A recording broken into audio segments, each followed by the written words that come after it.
إن الحمد لله والصلاة والسلام على رسول الله أما بعد قال رسول الله صلى الله عليه وسلم لا يدخل الجنة جسم غذي بالحرام أو كما قال عليه الصلاة والسلام। সম্মানিত দর্শক মণ্ডলী, আজকে আমি আপনাদের সম্মুখে অত্যন্ত জরুরি কিছু কথা মাসলা আকারে কিছু কথা আপনাদের সামনে তুলে ধরব ইনশাআল্লাহ। মানুষের জীবন দুঃখ কষ্ট গুনাহের কাজ নেকির কাজ দ্বারা পরিচালিত হয়। মানুষ জীবন চলার পথে অনেক নেক কাজ করে থাকে, অনেক গুনাহের কাজও করে থাকে। আর এই গুনাহের কাজের মধ্যে গুরুত্বপূর্ণ হলো হুকুকুল্লাহ নষ্ট করা আর হুকুকুল ইবাদ আল্লাহর হক নষ্ট করা। হুকুকুল্লাহ আল্লাহর হককে নষ্ট করলে যেমন গুনাহ হয়, তেমনি হুকুকুল ইবাদ আল্লাহ বান্দার হককে নষ্ট করলেও গুনাহ হয়। তো অনেক মানুষ আছে যারা হুকুকুল্লাহ নষ্ট করার সাথে সাথে হুকুকুল ইবাদও নষ্ট করে, বান্দার হককেও বিনষ্ট করে দেয়। যেমন অনেক লোক আছে যারা সুদের মাধ্যমে অবৈধ পন্থায়, ঘুষের মাধ্যমে অবৈধ পন্থায় অর্থ উপার্জন করে থাকে। আর এমন সময় জীবনের একটি সময় এসে যায় যে সে বুঝতে পারে, অনুশোচনা হয়, মনে মনে সে অনুশোচনা করে যে হায় হায় আমি কি করলাম, অনেক অবৈধভাবে সম্পদ অর্জন করেছি।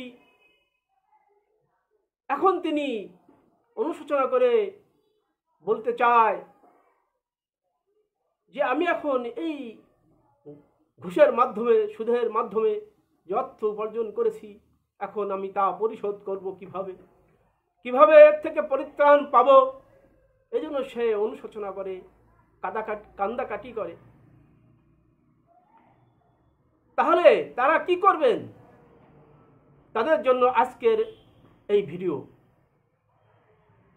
আমি জানাতে চাচ্ছি, যারা অবৈধভাবে সম্পদ অর্জন করেছেন, আল্লাহর বান্দার হককে নষ্ট করে সম্পদ অর্জন করেছেন, ফাইলের সিগনেচার করেছেন অবৈধভাবে, 1 লক্ষ টাকা ঘুষ নিয়ে অবৈধভাবে আপনি একটি ফাইল স্বাক্ষর করে দিয়েছেন, কিন্তু এই হক ছিল আরেকজনের। এখন আপনি কি করবেন আপনি ভাবছেন, কিন্তু কারো কাছে বলতে পারছেন না, কোনো আলেমদের কাছে এসে জিজ্ঞাসাও করতে পারছেন না, লজ্জা বোধ করছেন। তাদের জন্য আজকের এই গুরুত্বপূর্ণ ভিডিও।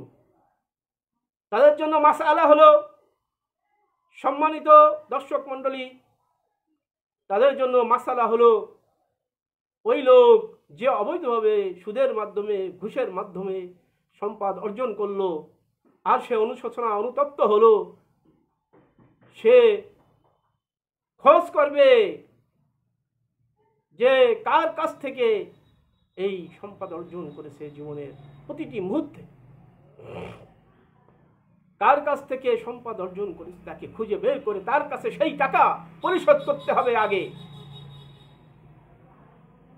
আপ্রাণ চেষ্টা করতে হবে তাকে খোঁজ করে বের করার। যদি একান্ত প্রয়োজন, যদি তাকে খোঁজ করে বের করে করা সম্ভব হয়, তাকে সেই অর্থ পরিশোধ করতে হবে আর তার কাছে ক্ষমা চাইতে হবে, আর আল্লাহ তাআলার কাছে তওবাও তো করতে হবে। আর যদি খোঁজ করার পর আপনি এমন মনে করেন তাকে পাওয়া যাবে না, পাওয়া যাচ্ছে না, তাহলে তার আত্মীয় স্বজনকে খোঁজ করে বের করতে হবে যে উদাহরণস্বরূপ আব্দুর রহিম ভাইয়ের কাছ থেকে আপনি অবৈধভাবে সম্পদ অর্জন করেছেন। আব্দুর রহিম ভাই মারা গেছে, এখন তার স্ত্রী জীবিত আছে কিনা, তার ছেলে সন্তান জীবিত আছে কিনা, তাদেরকে খোঁজ করে বের করে তাকে সেই সম্পদ ফিরিয়ে দিতে হবে। তাও যদি সম্ভব না হয় তাহলে তার নামে আপনার সেই অর্থ, অবৈধ অর্থ তার নামে সদকা করে দিতে হবে কোনো গরিব এতিম মিসকিনদেরকে। আর যদি আপনার নাম ঠিকানা স্মরণ না থাকে, মনেও আসতেছে না, সম্ভব নয়, কোথাও কোনো রকম করে খোঁজ করে কারণ পাচ্ছেন না, তখন সমস্ত অর্থই মনে করেন 20 জনের কাছ থেকে বা 30 জনের কাছ থেকে অর্থ এরকমভাবে নিয়েছেন অবৈধভাবে, তাহলে তাদের কারো নাম ঠিকানা আপনার মনে নাই বা খোঁজ করে পাচ্ছেন না, তাহলে আপনি কি করবেন? আপনি সেই অর্থ তাদের নামে নিয়ত করে আপনি সদকা করে দিতে হবে। চাই তা 10 লক্ষ টাকা হোক, চাই 5 লক্ষ টাকা হোক, চাই 10 টাকা হোক, চাই 20 টাকা হোক। সম্মানিত দর্শক মণ্ডলী, আজকের এই গুরুত্বপূর্ণ মাসালা আপনারা বুঝতে পেরেছেন। রাসূলুল্লাহ সাল্লাল্লাহু আলাইহি ওয়াসাল্লাম হাদিসের মধ্যে ইরশাদ করেছেন, লা ইয়াদখুলুল জান্নাতা জিসমুন গুযিয়া বিল হারাম, ওই শরীর জান্নাতে প্রবেশ করবে না যা হারাম দ্বারা লালিত পালিত হয়েছে। নামাজ পড়ছেন, রোজা রাখছেন, হজ করছেন, যাকাত দিচ্ছেন, কিন্তু সেই অর্থ ছিল অবৈধ অর্থ। সেই অর্থ দ্বারা আপনি নামাজ, রোজা, যাকাত, হজ ইত্যাদি ইবাদত করছেন, কিন্তু সেই অর্থ তাদেরকে আপনি ফিরিয়ে দিচ্ছেন না, তাহলে আপনার এই ইবাদত কখনোই গ্রহণযোগ্য হবে না, কখনোই গ্রহণযোগ্য হবে না। তাই আসুন, আগামীকাল শুক্রবার দিবাগত রাত, শবে বরাত, এই শবে বরাতের রাত্রে আল্লাহর কাছে কান্দাকাটি করুন, অনুশোচনা করুন, আর প্রতিজ্ঞাবদ্ধ হন, ওয়াদা করুন, আমি আমার যে অর্থ অবৈধভাবে উপার্জন করেছি, এই অর্থর মালিকদেরকে আমি খোঁজ করব, খোঁজ করে তাদেরকে সেই প্রাপ্য আমি পরিশোধ করে দেব।